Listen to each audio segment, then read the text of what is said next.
Now, this is becoming, do you know that we began, as you know, the social media news roundup as a regular thing 4 years ago. You know, this is our fourth anniversary. And now that we have a host organization, it feels a proper grown-up show, doesn't it? Yes, absolutely. We're pros now. Excellent. So what we're going to do is I'll begin. So this obviously gets recorded. So I'll do a bit of an intro, Natalie, which I know is going to sound weird because we said hello to all of you. This is very much for the benefit of those who are going to watch on replay. And then we'll begin. And I think we've got lots to share today, which I'm really excited about. And we are live. Welcome back, everyone, to another recording of the Social Media News Roundup. Joining me for more reviews, rants and raves about your favorite platforms is my co-host, Natalie Eminae from Okoko Media. Natalie, good to see you. It's great to see you too, Pascal. Thank you once again for taking part in this with me. You're more than welcome. And also welcome back to you, our live or on replay audience. Your support, as always, is truly appreciated. So if you're new to the Social Media News Roundup, let me give you a quick overview. We have two main segments, to use a proper term. The first segment, I'm going to ask Natalie to give me a tour of the main platforms.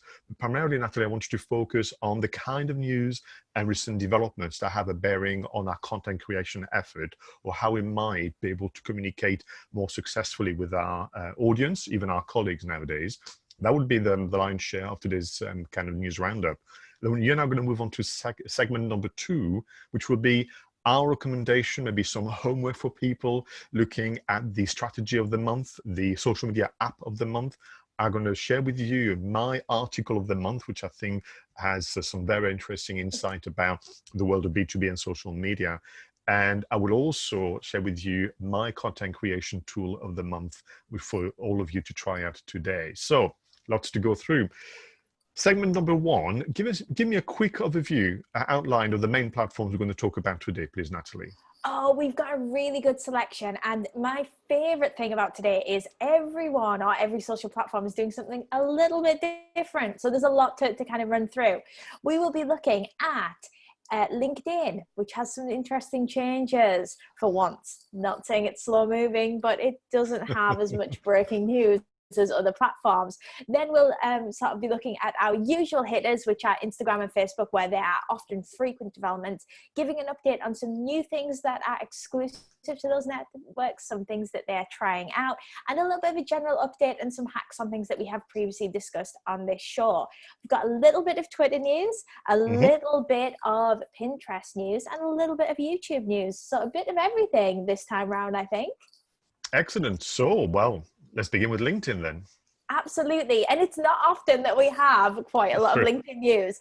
For anyone in the room, this is hopefully a bit of a kind of exclusive, but you may need to share it with your own connections. So it's hopefully a benefit to lots of people, but it might not be you directly. You're going to have to do your little bit of good in the world and pass it on.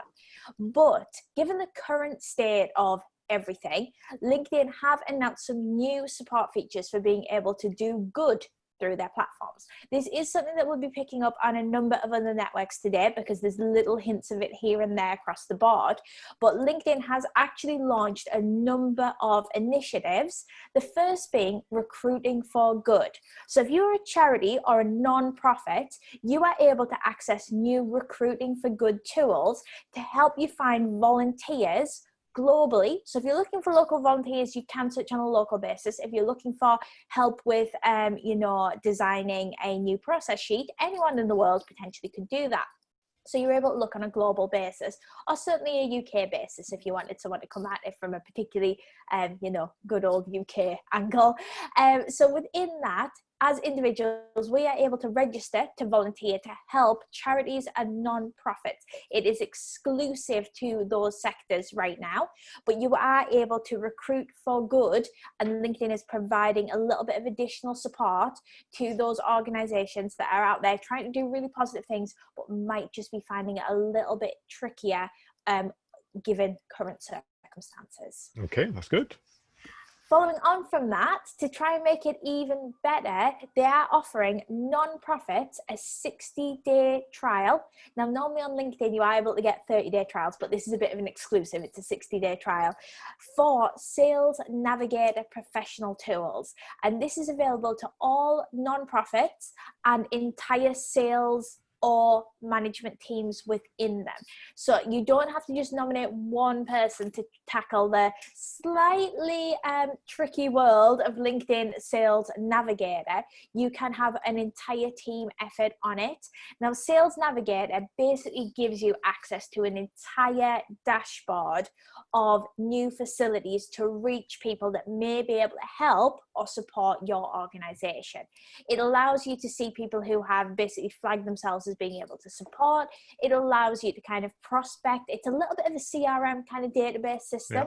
Yeah. You can approach, you can message. There's lots of ways that you can actually reach people that would look like your ideal supporters through Sales Navigator tools. Now, normally these subscriptions start from about £50 per user per month, but LinkedIn is offering this free for non-profits for 60 days. Now, within that 60 days, if you can imagine approaching that from a sort of sales funnel perspective, you should be able to generate some tangible leads out of it.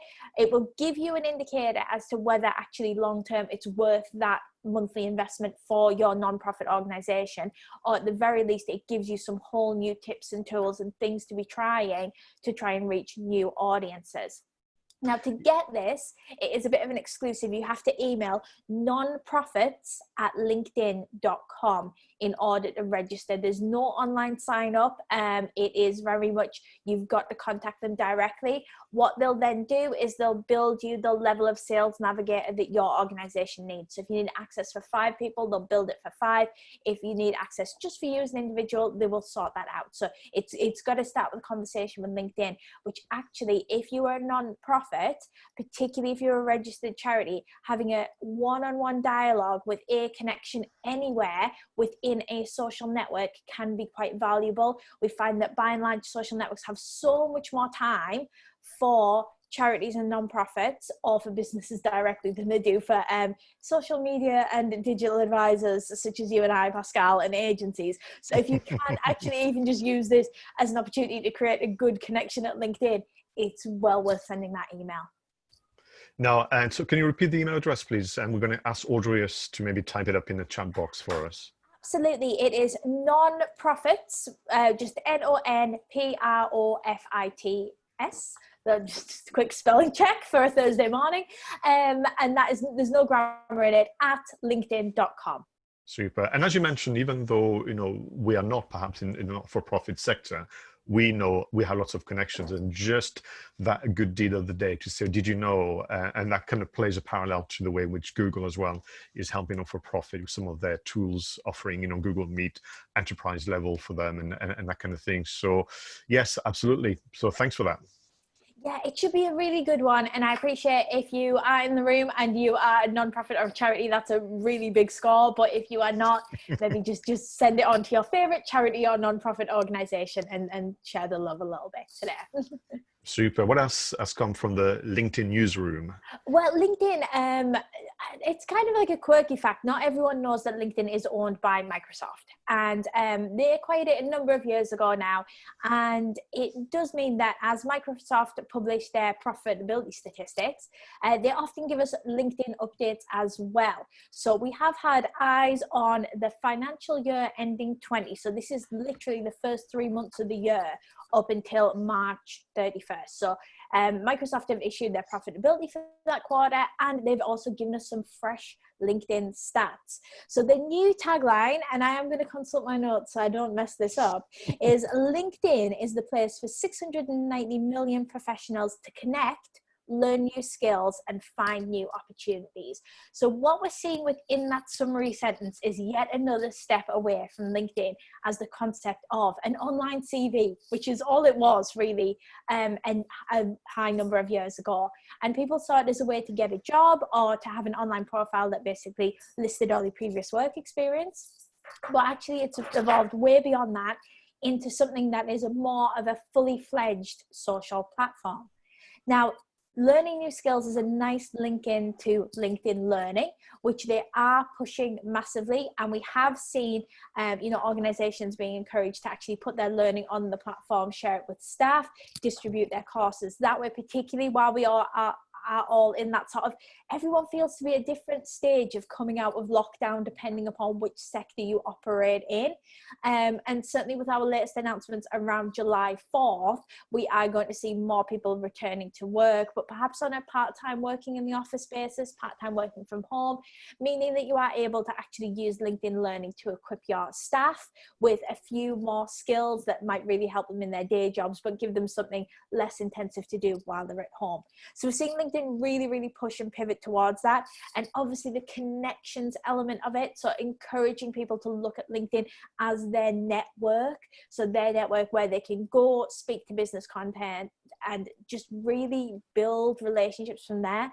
As we are in a period of time where we can't physically go to a networking event and sit around a table and all have breakfast and stand up and spend 60 seconds telling people exactly what it is that you do, we have got to look for other ways to make those valuable connections for our business, and also to stay in touch with all of those people that might have the office next door to you and you might bump into them in the corridor. You're not seeing them right now. So anything that we can do to really be fueling LinkedIn and turbocharging our online network will mean that we can reap the rewards for developing our connections even during various stages of coming out of lockdown. Now, the other stat that I really liked, and I'm hopeful that you're going to like it too, Pascal, is we have seen in March, bear in mind in March, the UK went directly just into lockdown. We saw in the UK record levels of engagement on LinkedIn, and then they get a little bit sneaky here and they switch us back to a global stat. So UK record levels of engagement, but if we were to look at that globally, in March, users viewed more than 4 million hours of LinkedIn video content, which is a 50% increase on the number of hours viewed in February. So we saw this absolutely huge surge in LinkedIn video in March. And according to LinkedIn, that stat is set to stay. We are seeing people look to LinkedIn more to watch video that adds value to them and really helps them in their current situation. So video having a total LinkedIn moment. So what is interesting is, back to your stat, it's not 50% increase from last year, which is normally how people do a stats comparison. It's literally in February 2020 compared to March 2020, that was the vast increase, and that is quite staggering, because actually it's not a de facto the platform LinkedIn is not the platform you think of first when it comes to video, because they've been far too slow to kind of do it. And if I may just as open a bracket, I still don't have live video, close bracket. and so I think it kind of bodes well for the platform. And if I go back a moment to the statement, because I think all of us, when we try and make plans about how we might adjust our activities to get better results from the platform, knowing, how they even express, what they want to do. So the three statements, particularly around new skills, new connections, and so on, you've got to pay attention to that, because this is where they're going to invest their money. When you reminded us about Microsoft owning LinkedIn, it's kind of interesting, because LinkedIn, and it would be actually a great little exercise, which I'm going to give to myself, to look at the ecosystem of LinkedIn, because back in the days, I think they purchased lynda.com. Do you remember that? That was the training platform. And I think maybe they've migrated the brand to LinkedIn Training.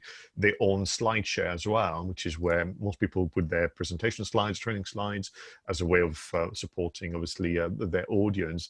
So I think for me, what is interesting is knowing how they see their world, and their ecosystem gives you some good hints about what's coming around the corner. So that's great. So yeah, I'm very pleased about the news about video, but you understand that. So on the back to a live video and or lack of, I'm thinking of putting it together a petition. You absolutely should. I will sign it. Well, thank you. At least one person. Give Pascal live video. That's totally unfair. So I think, I've got you and I've got my wife. So I've got two already that are very keen, only because Denise is fed up with me mentioning it. I talk about LinkedIn. Talking about LinkedIn, 2-3 days ago on my browser, I use Chrome, on LinkedIn, I discovered or something appeared, as is often the case, on the post. And to date, you could like, comment, and share, as you know. And we recommend people use all three. But now I've got like, comment, share, and I've got message. So that means that if I see a post of interest, I can send it directly to one individual, maybe a group of individuals, as opposed to making that a public share. What do you make of this new feature? I quite like this feature because this is a feature that personally, I know I use it day to day on other platforms that have it. So for example, if you look at Instagram, which has the opportunity to direct send something, I use it quite a lot. So I will, if for example, I was to see a product that I wanted to buy, but I wanted a second opinion on it, I might send it to a friend or to my mum via that direct share option. So it's something that I use quite a lot in my kind of, the personal life side of social media. So it's interesting to see it make an appearance on such a kind of B2B network. But I think actually for LinkedIn, it's come at a very, very helpful time.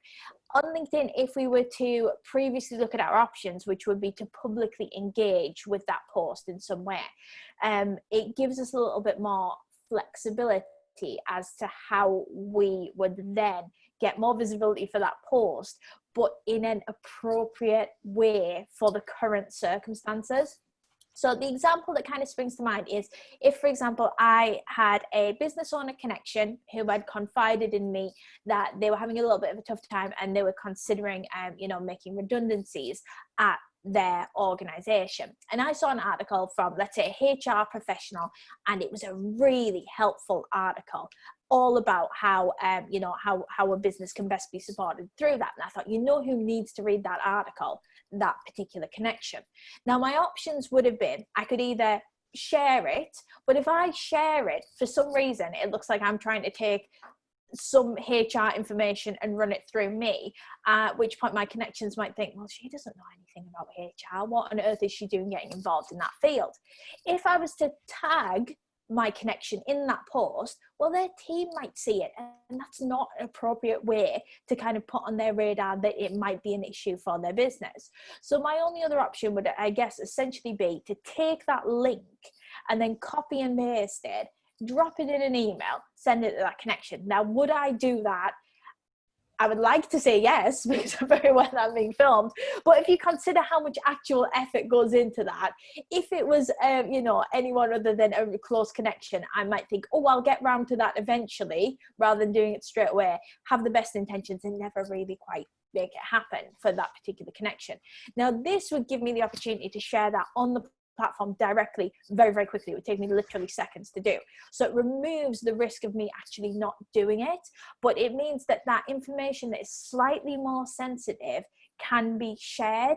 It will mean that as content creators, so if you are posting something, the stats that LinkedIn will give you will be your headline stats, but there's also going to be some dark activity there, which always sounds very sinister and a little bit sort of Harry Potter, I think.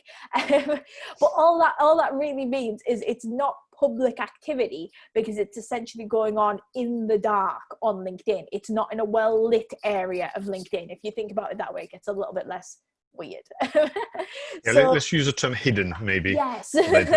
But for me, what was interesting, I was thinking, I can think sometime where I really want to make sure that someone gets the shared post, and with the algorithm and time of day and that kind of thing. So, think of it as you and I are kind of that trainers, consultants, and so on. And sometimes even for our client, we say, oh, that one article is going to really help kind of give an example of what we mentioned, maybe the last coaching session, or this is exactly the kind of things that they should look into, or whatever. And to be sure that they're going to get it, to send that message is kind of helpful. And maybe it's in line with their desire for the platform to be good at connecting. And it's almost some element of customer relationship marketing, where yes, you can do public posts, but there's maybe 5 or 10 of your A-listers where you want to make sure that you're seen to be sharing that with them. Excellent. Can we move on to Facebook, please? Absolutely. So Facebook, there's a little bit of Facebook news, but I'm going to hope that you can help me out quite a lot with this one, Pascal, because I am out my depth of Facebook, and it is not often that I say that. But in digital gaming news, Microsoft has killed its Mixer platform. Now, Mixer is a video gaming streaming kind of website. So essentially, you could go online and play a game, and people can effectively watch you play that game, which has huge kind of followings within the gaming community, and people really love that aspect of gaming, but with that social element of being able to be you know, a higher profile gamer or a follower of a higher profile gamer, and actually just really enjoy watching them play a game and kind of being part of their journey through that kind of digital activity. So it's a huge following. Microsoft killing it came a little bit out of the blue, I am led to believe. So it was a bit of a surprise, but they have actually started to transition their users and encourage and direct them, not to the biggest player in the sector, which is Twitch, which a lot of people might have heard of. It is in fact transition them to Facebook gaming, which is, at least it's a very literal kind of name for the platform. Now, we have had a few high profile defectors where people have not wanted to continue their Mixer contract and take that across to Facebook gaming. Now, high profile gamers work a little bit like influencers in so much as they are considered an asset of that social media platform, and bring high value because they bring audiences with them. So we're seeing a few deflect and not immediately commit to Facebook gaming.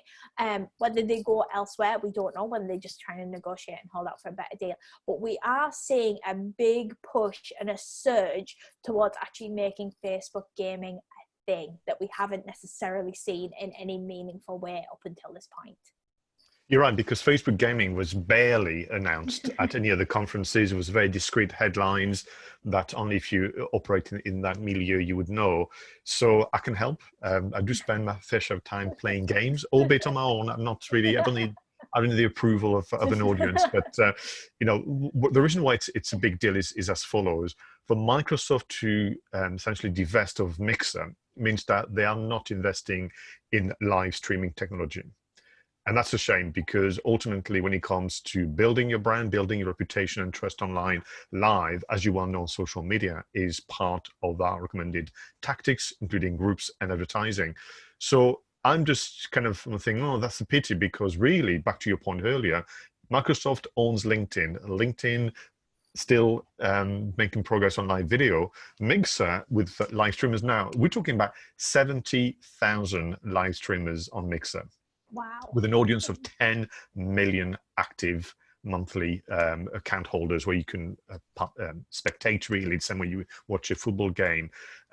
And whilst people can be a little dismissive about this idea, but you're right, it's not different to someone doing unboxing on YouTube, or doing a demonstration of an app or a product on Instagram and so on. They have strong followers, and the revenues are just staggering between advertising, sponsorship, and so on. And some of those live streamers started just them and a couple of friends playing live, sometimes to share tricks and kind of hacks of the game, or quite simply they love the storytelling, they love the you know, the design, the voice acting and so on. There's a whole industry behind it. So there were fans, and then usually it's a 3 to 4 year mark. Eventually they become an ambassador, an influencer for that particular production company. So it's a huge thing. Where I think Microsoft got it completely wrong is then to impose a transition to Facebook gaming. Why? Maybe they thought, you know, Twitch doesn't need any help because they've got millions of live streamers. This is just merely, you know, kind of 70,000. But you kind of go, well, no, you know, from a customer care point of view, say people, well, this is our decision, which come out of nowhere, and you have the choice. Let us know where you would like to go, and then we'll speak to those companies, from Twitch to Facebook Gaming or others out there that you may not be aware of. So I think there's two lessons. There's this idea of what would you not want to invest in live streaming. That to me is kind of a missed opportunity for the future of Microsoft LinkedIn. But also, what would you make such a mess of it from a customer service point of view? And there's a lesson for anyone out there who needs to maybe transition or wrap up, you know, a particular service. So I think it's actually oddly big news in its own kind of discreet way. That doesn't make sense, does it? It's big news if it affects you, I think. That's Yeah. it. Yeah. Yeah. So, And I can see that it is going to have long-term impact on Facebook as a network. So Facebook Gaming is a different separate platform. So to reassure our friends here live on replay, you're not going to suddenly see lots of video games all over your newsfeed. That's not going to happen. It's a separate entity.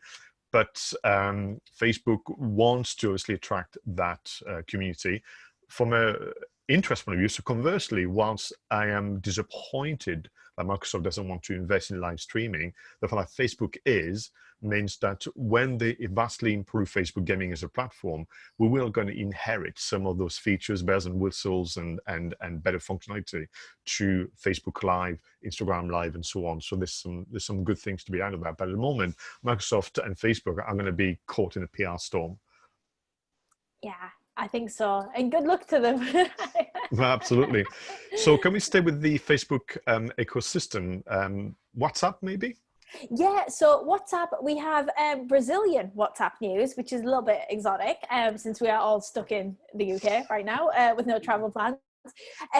Often what we find is for social networks, if they are looking to test a new feature, they will pick a generally small-ish population country that represents overall, gives a bit of a kind of average of global uses of a social media platform, and they will basically pick that platform to test a new feature on. And we are seeing WhatsApp this month begin testing the ability to send money directly through WhatsApp, the platform in Brazil. So you can use it to pay for goods or services, and you can also send money on a peer-to-peer basis. So you can send money to friends and family, a little bit like you could with, I guess, all of the functionality of something like PayPal. At the moment, we're not seeing any fees imposed on that, but it is very much in beta testing in one country for the platform to look at. Interesting to see, because I think it's another step from the Facebook family to move towards the almost WeChat model that we see in China, where ultimately one app does everything. So you're able to, you do your online banking through your social media app. You're able to kind of buy products, services, pay for a taxi, where we would, you might have your Santander app, you might have your PayPal app, you might have your Uber app. We would have a combination of apps. It's just another string to the Facebook bow. And whether that will feed very nicely into Facebook shops as an asset, which I know is something we talked about last time we caught up, as a new developing system, it's just really interesting to see. And I think a little bit of a hint and a feature that we might all be getting sooner rather than later. Yeah, you're right. So we mentioned Facebook Shops obviously last month during that news roundup. We also mentioned the fact that on Instagram in particular is going to the features are going to be made available to influencers, and I think businesses to sell more easily, less of the many steps that you have. So actually, talking of which, do you have any news on Instagram? Yeah, so everyone has been asking about the shops feature, which is still in rollout, but we have got a little bit of a tested and on our one case study proven hack. So if you are waiting for Instagram shops or Facebook shops, there is a precursor kind of system to this called Instagram shopping or Facebook shopping. So very closely titled kind of similar feature. Now in Instagram shopping or Facebook shopping, what that would be is it allows you to list your product and then click through and have someone complete that purchase on your website. What we have seen is for accounts and social media profiles that already have a shopping feature, we have seen them get an early access invite via email to access Instagram shops or Facebook shops ahead of that sort of staggered release. So if you are waiting for the feature and you are keen to get yourself a little bit further up in the queue, if you haven't had it already, my advice would be set up your Instagram shopping or your Facebook shopping, and it might just bump you slightly further up. We have had a client try it with one positive result case study to report. That could literally just be a coincidence, but I have seen rumors of it on a number of other social media press websites. So my advice would be, you've got nothing to lose, because having that shopping asset might be generating you some sales anyway, but it might also get you that access a little bit quicker to the full e-commerce system, which, hey, wouldn't that be nice? Oh, thanks for the tip. So within that, if we sort of stick with Instagram, we are seeing a little bit more functionality around good as well as LinkedIn. So we're seeing the social media networks, we look to do even more to support and drive fundraising for charities and nonprofits that might have had a little bit of a tough time recently. Now, Facebook fundraising has been a feature for quite a while, and we are seeing this integrated a little bit into Instagram via Instagram Live. So if we were to go live on Instagram, I could then set that up and trigger it to be a fundraiser. So essentially, if I was doing a charity run or I was doing a game-a-thon, let's stick with the gaming kind of feature, and I want to go live and encourage donations there, I can set that up as directly as a fundraising live, and I can get people to donate automatically through the app. Obviously that will be completed outside of the app, but I can get people to literally directly click to kind of fundraise with me. So it's, again, just a really nice feature. And if your business is doing anything around charity, I know my team, we're going to be doing some running for the NHS as of next week. Please keep me in your thoughts. I'm not a runner. But if we were to do that, and we can also have the option to go live, it's just another way to get that fundraising message out there without kind of being too in your face about fundraising. If people are physically able to see you going the extra mile right now, it will help generate that sort of fundraising support for a charity or sector that is close to you. The only caveat is that charity must be registered via Facebook with their fundraising system. So if you were raising money for, let's say it was a one-off project or to support a particular family, that wouldn't have a direct fundraiser. But if you were running for the NHS, for example, you could do it like that. So there's a little caveat with it. As it has to work via an automated system. But yeah, for anyone who's doing anything for a kind of established charity or anyone with a registered charity number, it should be helpful. Remind me as well about something that was mentioned last month. So you mentioned obviously this whole business of transactions, financial arrangements, and so on. And one of it is obviously how one can manage the ad through, the Facebook dashboard. But I seem to understand now that Facebook have almost gone backwards, you could argue, by saying, well, actually, you don't need the Facebook dashboard. You could have an Instagram dashboard. Did you manage to make sense of that news? Yeah, so it's early days news, which I think is why it's so sort of, oh, okay, it kind of contradicts itself. Yeah, so previously, if you have a business on Instagram and you wanted to run paid advertising, you would then be forced to link that up for what Facebook largely attributed to be security reasons, to link that Instagram to a Facebook page and then run ads via the Facebook ads system. Now, what this meant is a lot of businesses that might have had huge Instagram appeal with, let's say, the under 35s, let's even narrow that down. If you had a product that you sold to 18 to 21 year olds, and that was your whole kind of, sector, you would do very well on Instagram, but you might not necessarily have that much opportunity at all on Facebook, because that is a audience demographic that Facebook in particular struggles with. So you will kind of have that sort of split audience, and you might have, unfortunately, a quite unpopular Facebook page that you're still having to put effort into maintaining in order to actually be able to run your ads on Instagram, which is where your business thrives. So there's a lot of organizations that have sort of fallen through into that system. Now, Facebook has backtracked on the security settings or whatever it could be that it was actually a functionality thing and they couldn't provide that level of support aside from Facebook ads. But what we are seeing is now for businesses that are on Instagram, so as long as you haven't already ran any advertising, you are now able to access an Instagram advertising dashboard, run your ads on Insta without having to create a Facebook page. Now, that's kind of game changing if you are yet to run ads. If you've already ran ads and you have that unpopular Facebook, I am sorry for the time being, you are stuck with it, but we will hopefully see that rolled out to the option where you are actually able to to potentially get rid of that Facebook and still be able to run your ads on your Instagram. I know it's something that you and I speak about quite often, Pascal, which is the myth that people believe that their business needs to be on all platforms, and they need to spread themselves very, very thinly. They need to just put the same content everywhere because they only have time to create one post. Therefore, that has to be the post for Twitter, Instagram, LinkedIn. And, you know, this will hopefully give people more flexibility with the option of being able to pick the networks that are going to work for them, focus on where their audiences are, and actually reclaim that time spent on maintaining networks that aren't bringing a lot to the table.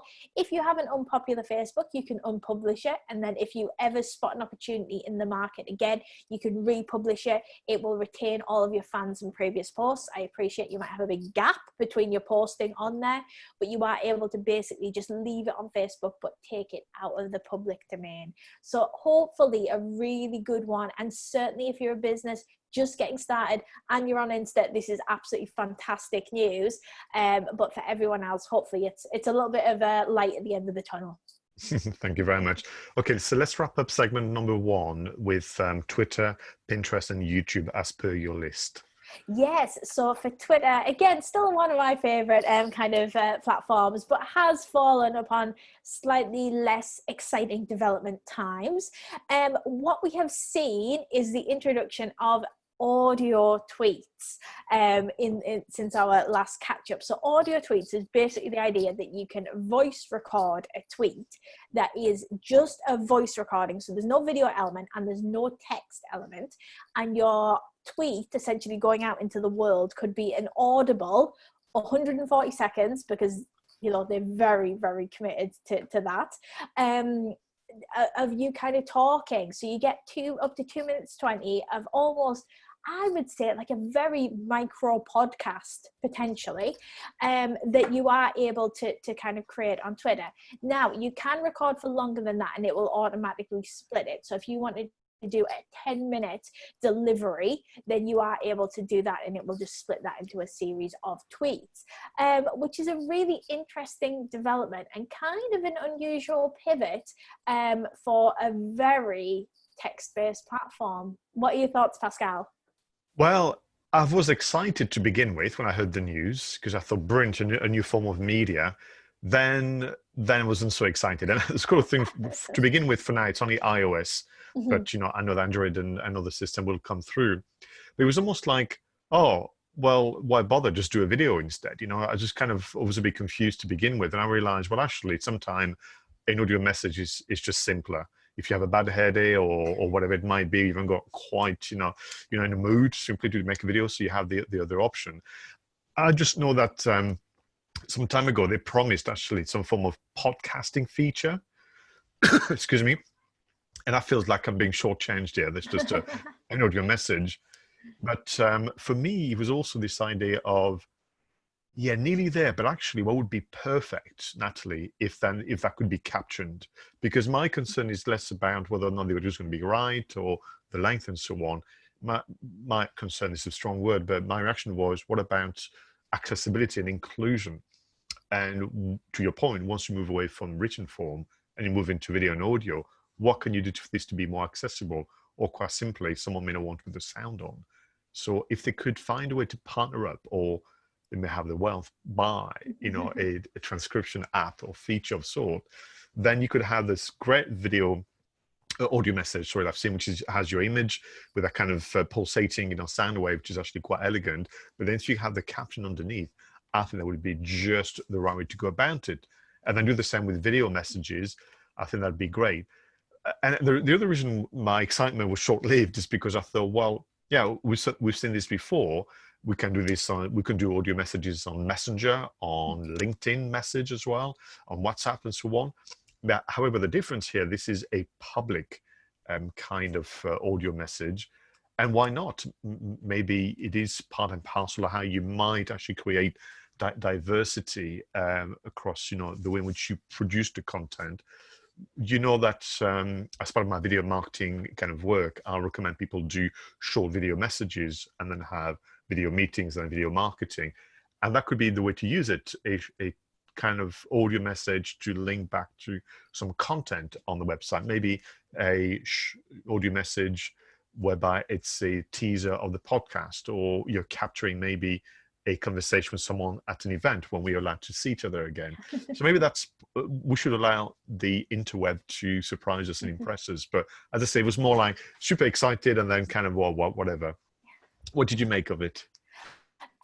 Probably the same. For me, I was probably of the opinion, if I was to record something, I would probably do a video recording rather than just the audio recording.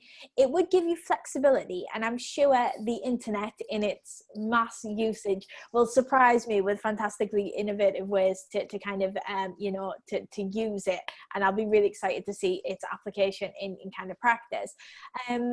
I think generally we are all a little bit spoilt because we like things to be multimedia now, because we're attention spans are short. We're used to words, we're used to pictures, we're used to videos that we can watch with the sound on or the sound off, and having that opportunity there. It is very much more in the podcast realm, and I still listen to quite a lot of podcasts. I quite like them on while I'm working. I feel like it's easier. I know I'm not missing anything that's taking place on screen.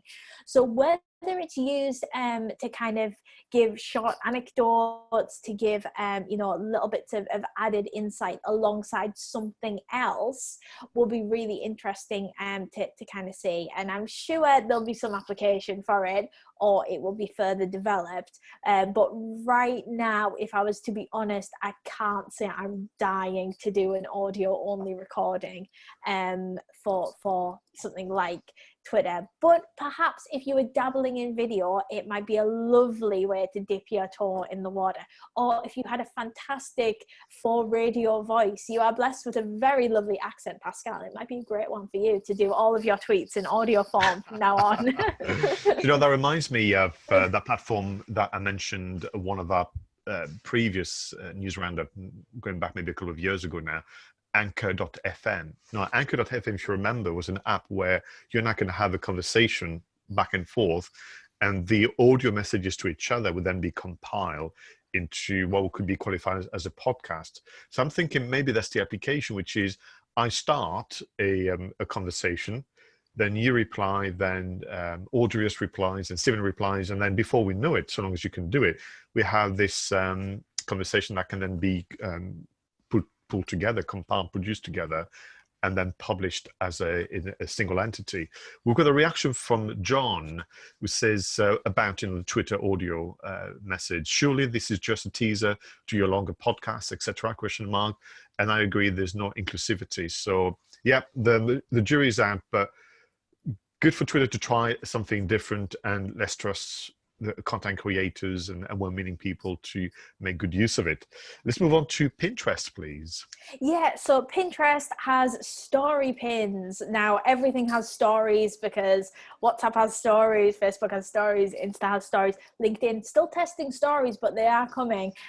So everything has to be short form disposable content right now, which is, I kind of think, nice because it allows us to share a more intimate look at our business narratives without having to hang your hat on that content forever and worry about that content kicking about or becoming outdated. You can talk about something that's just going to be an issue for today, but without having to worry about that kind of longer form.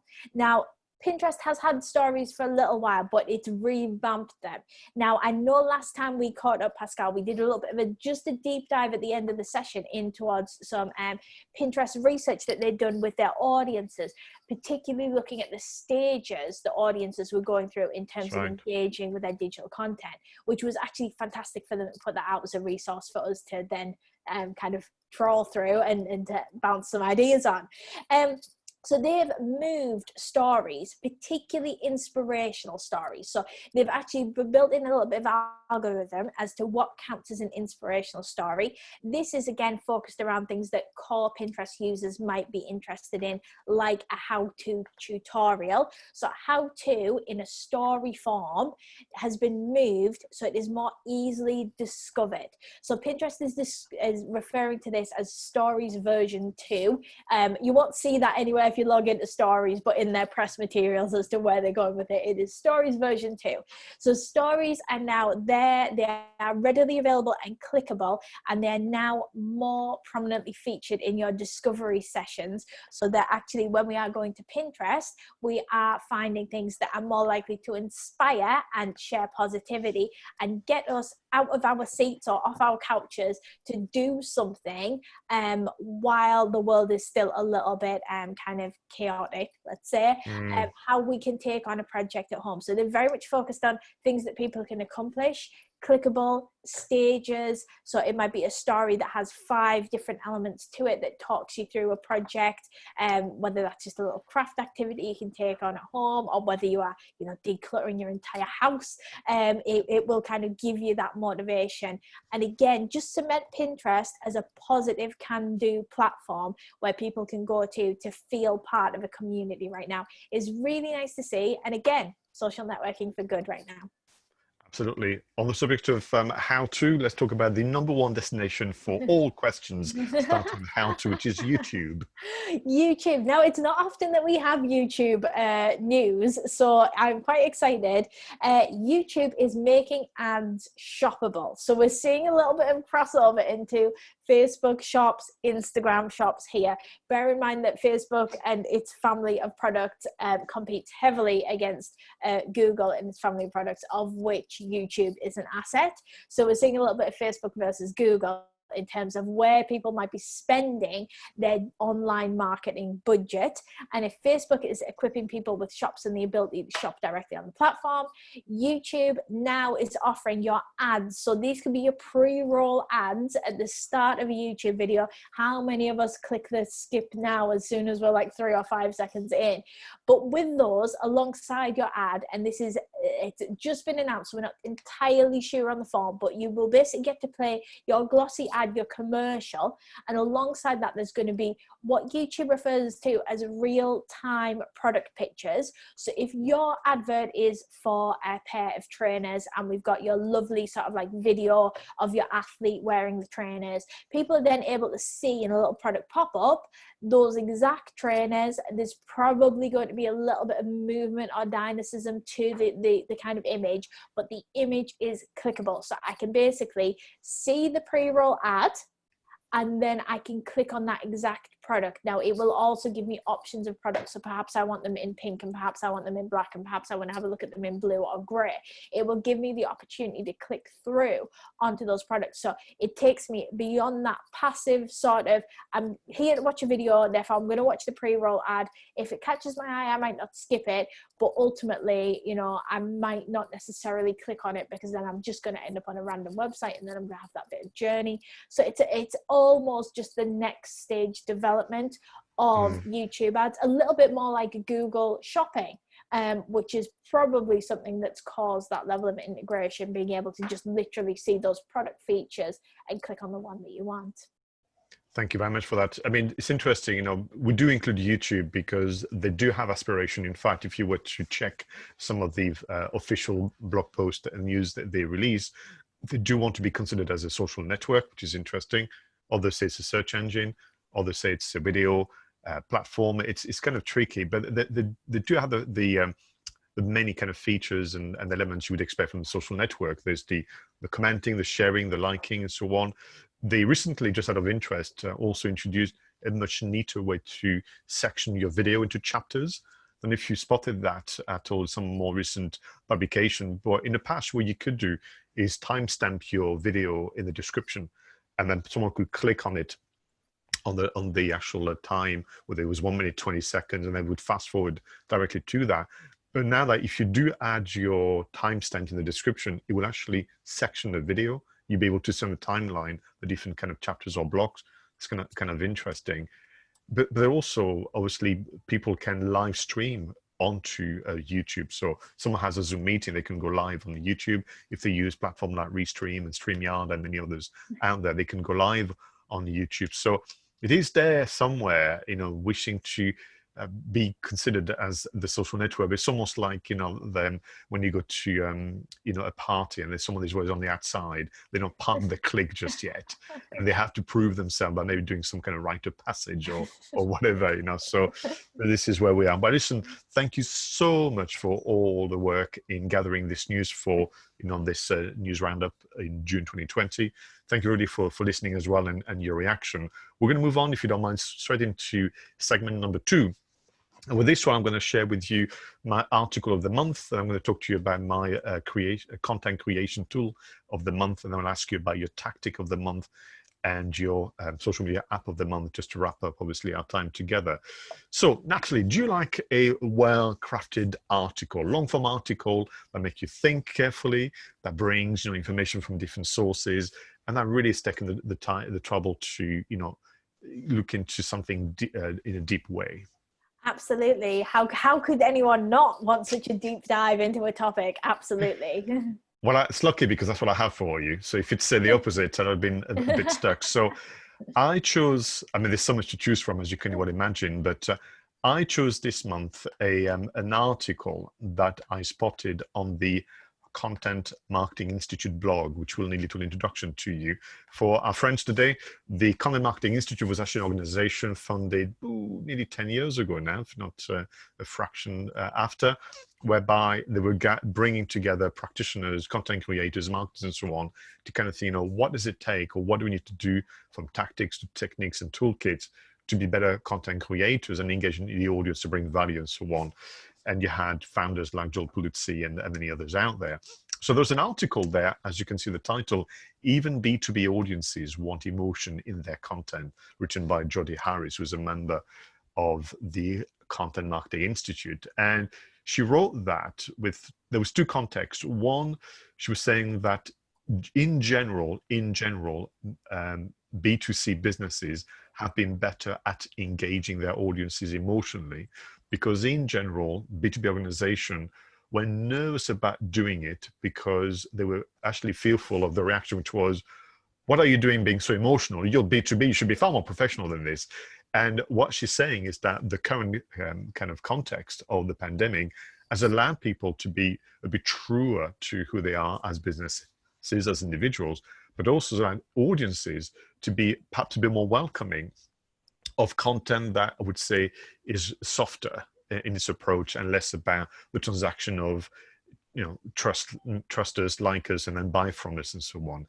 So she wrote quite an in-depth article, which I highly recommend our friends to seek it out. Just put the title on Google and you'll find it. But I kind of took a couple of snippets for you, and I'd love to see what you make of it. So the first thing that was very clear was around this idea of there are some new emotions that are true and real. And she was quoting a lady that spoken at an event. First name is Ardath. And what she was saying is, in the B2B settings, particularly for the kind of services that you and I can think of, B2B knowledge and learning, feelings that are always present is the desire to achieve, the desire to be confident, some element of certainty, so need for people to be able to relate to their suppliers and so on. But what is new with the pandemic are emotions which are fear, certainty, risks, and security and reassurance. And so whilst they were always there, people in the B2B setting used to go, let's not be the one to address that. It's not our place, frankly. And what she's arguing is that, of course, current situations allow people, both the receivers of the content and the content creators, to allow themselves to explore them and to show some element of those. And what she was saying, therefore, is if you're not practiced, unlike the B2C community, you're going to maybe find a challenge, because, there is a very important word which I wanted to share with you, which is empathy. And this empathy, what she was saying, is something that you have to do that takes time in practice. And the argument, as I mentioned a moment ago, was that it's something that has been less evident in B2B settings. That would be the point she's making. But I captured this sentence here, which I wanted to share with you, which is this one. What they really, and they being the customers, what they really want now is insights that are going to help them make decisions at a time of great uncertainty. And that was quoted from that lady I mentioned a moment ago, Aldath Albi. She spoke at an event called the Demand Generation Summit.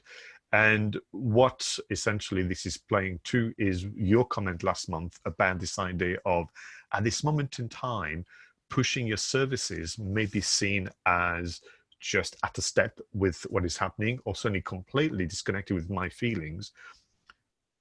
Our point as part of this program, Natalie, is that we want people to build a reputation which is based on three key elements: the fact that you're well practiced, the fact that you're well researched, and you're well connected. And what we've seen in B2B and B2C is some wonderful example of people saying, we're going to pause on the transactional form of marketing, but we're going to actually crank up, which is about being well practiced, but I'm going to increase the well-researched and well-connected element of my brand by bringing some information, which I may have discovered for you, which are sometimes not closely related to my number one activity, but actually is related to how you're feeling right now.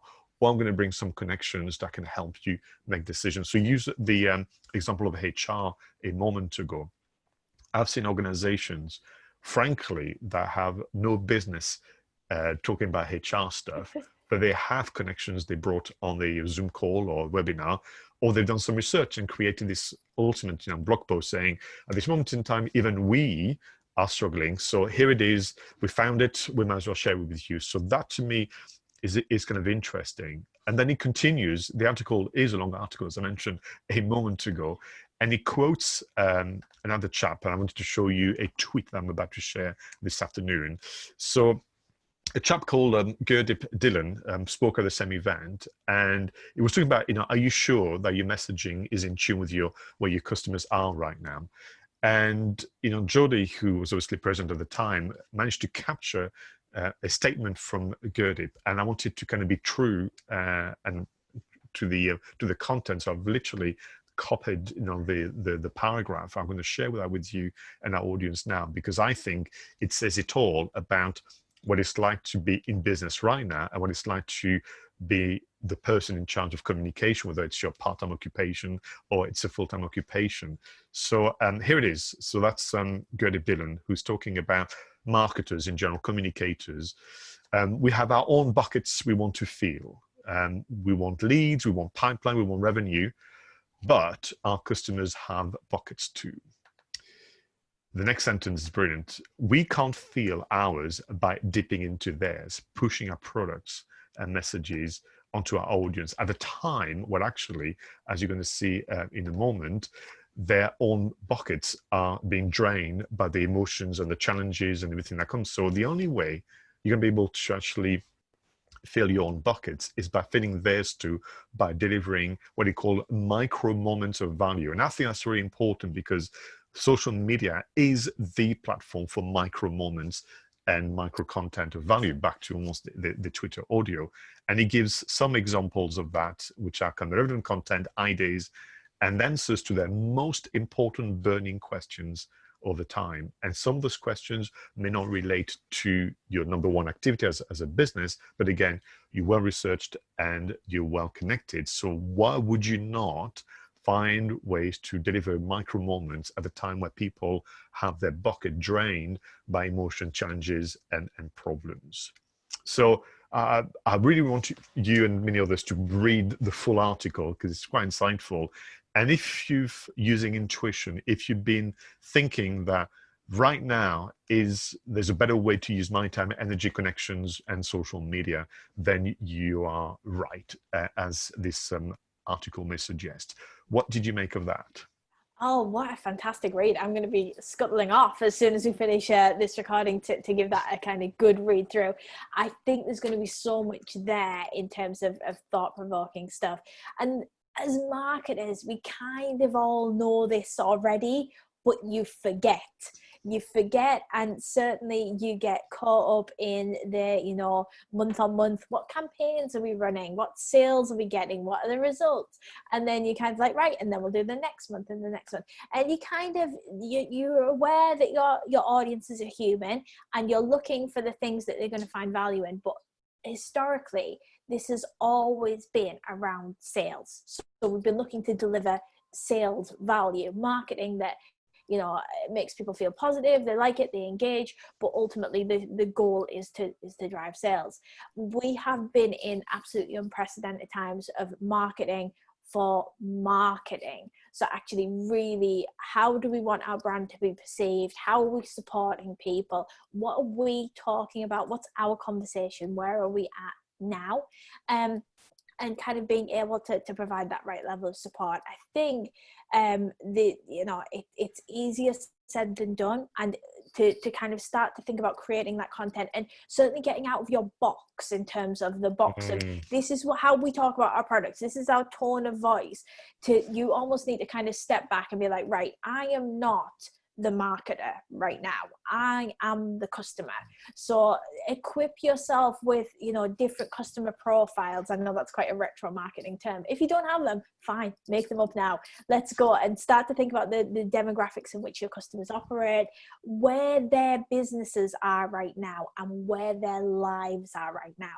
And that will start to get you a little bit of a clearer picture. And it could be that you have quite a broad range of customers. So you have customers from one industry that might be feeling a certain way, from another sector that might be feeling a certain way. If, for example, you're an accountant and you deal with, you know, a wide range of clients, you might have some clients that are busier than ever and business is booming. You might have some clients that aren't open right now and still don't know when they can reopen. So it gives you that opportunity to look at everyone as full dimensional human beings and start to think about things that might affect them, and also beyond business, because we are all right now worried about our own our family, our friends, our community. So, you know, it's how you can be seen to be doing good and just telling a really good story that has the things that people might want to see right now. And don't worry about the selling. The selling will come when your audiences are ready to buy. If they're not ready to buy, you still need to market, but we need to market them on something else, that element of it. So it's about those buckets. What buckets are the important bits? Make sure your content is basically dripping into the buckets. You put a little drip into the empathy, you put a little drip into the local community bucket. Can you do some volunteering? You put a little drip into the charity bucket, because you know that actually your customer organization might be doing a fundraiser for something. Can you donate a small amount of money just to get that drip in there? How can you make sure that you're looking after your connections and your contacts? And this goes beyond even kind of paying customers in a B2B kind of setting. Look after your network right now. Who's struggling? Who could do with a little bit of support? Whose content can you simply engage with on LinkedIn, because it kind of gets some extra visibility. Just think about what you can actively be doing for everyone around you in a way that just, you know, is good for the soul. And it's not often in marketing we can say that. So it's unprecedented times, and perhaps an opportunity to enjoy being human in a business world. Yeah, absolutely. We've got a reaction from Miriam saying emotion and professionalism are not mutually exclusive. And that's very true. And I think you're right. The article will tell you that the B2B kind of sector has always been hesitant to show that human side of emotion, because actually they perhaps got themselves into a situation where they didn't know how to do it anymore, or they were just out of practice. And what this article is arguing is actually now is the time. You know, you're going to have very receptive audience for those micro moments of value. And you're right. For me, sometimes, you know, I get very sentimental or nostalgic about businesses, how they used to be at the heart of the community. And they will have a role to play in the general well-being and kind of you know, spirits, if you like, you know, energy of the local community. And I think this is allowing you to do that. We've got another addition to this comment from Miriam. It's all about crafting a good tone of voice and brand guidelines. And I think I wouldn't be surprised, Miriam, is indeed many businesses are going to have to go back to their brand guidelines and go, that was probably okay a year ago, 6 months ago. We need to kind of go back to that and give ourselves, you know, some better guidelines. All right, so I hope you enjoy this one. I'm also going to add, I hope you don't mind, I'm going to have an extra for our audience today. I'm just going to share in the chat box the video for last month news roundup, but I've kind of fast forwarded to the bit about Pinterest, which you mentioned a moment ago. So if you guys want to copy and paste into your browser, you'll be able to start last month recording from the Pinterest element. I need to share with you my content creation tool of the month. I'm so excited. It's one that I used to know, then I forgot, which is probably telling a lot more about me, my age, and how much information I try and consume. But back to micro moments of value, back to actually the Twitter audience who want. Sometimes we need to share a very short video message, or we need to show something in a way that is more helpful than the long email or whatever it might be. So I would like to reintroduce you, if you know it already, to a platform called Screencastify. Have you come across Screencastify before? No, I have not. It's a bit high tech for me. So there's many other versions of the same from different brands, but this allows you to record your computer screen, your webcam, and your audio. So long as you have a Google Chrome. So there's a Google Chrome extension, but literally you can bring whatever you want, like maybe the article that I mentioned a moment ago, and I can do a quick 30-second video, 1-minute video, where I say, this article is amazing, and there's a reason why, and then it becomes an MP4 that you can share online. If you have, for example, a website where people can do different things, you can do almost your own video tour tutorials on how to use your website. If you want to share how to use the new Instagram advertising dashboard, you could record that with your own narration and so on. And I think from a customer care point of view, from a content creation point of view and so on, it's just a lovely thing. So I think the free version allows you for 5-minute recording, which is actually still a lot of time. But certainly the paid version for unlimited recording is not expensive at all. But Screencastify, just one way to add to those micro moments of value by using video and voice, but also beyond that, customer care, tutorials, guides, you name it. I mean, for example, someone said to me, show me how to do that again. And now I'm like, I'm not going to write an email about that. So I used to then do some screenshots and almost write some annotations. But now what I'll do in future is use that. And I'm talking to my editor. I sent him a sample of a screen recording and say it's high definition. It looks great compared, forgive me, to a Zoom recording where we still sometimes get the odd fuzziness. And they said that would be good enough to do some pro tutorials as well. So there you have it, Screencastify. Enjoy having a go at that one. That sounds great. I'll definitely be giving it a go. It sounds very helpful. So tell me more about what would be your strategy or tactic of the month.